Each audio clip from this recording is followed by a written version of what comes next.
এলো মাওয়া ঘাট নদীর পার। আমরা কিন্তু আজকে সরাসরি চলে আসলাম চাপ সামলা রেস্টুরেন্টে।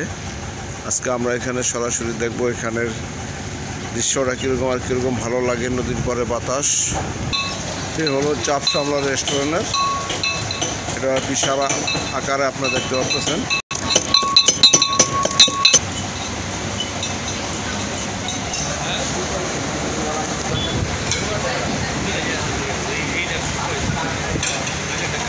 চাপ সামলা রেস্টুরেন্টে আমরা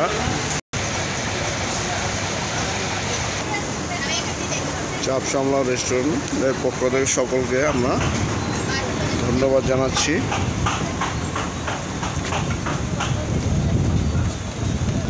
এখানে আসলে আপনারা সরাসরি পদ্মা নদী এবং পদ্মা সেতুর মূল ব্রিজটি আপনারা বসে বসে দেখতে পারবেন এবং বসে বসে খাওয়া দাওয়ার সাথে সাথে উপভোগ করতে পারবেন পদ্মা নদীর সকল দৃশ্যটি এবং মন জুড়িয়ে যাবে।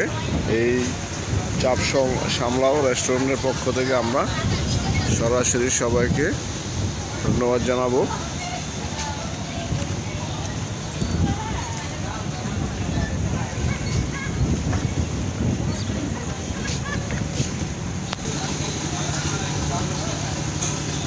এখানে আসলে আপনার সুন্দর মনোরম পরিবেশে খাওয়া দাওয়া করতে পারবেন এবং বাইরের যে বাতাসটি এবং দৃশ্যটি খুব সুন্দর লাগবে, না আসলে বুঝতে পারবেন না।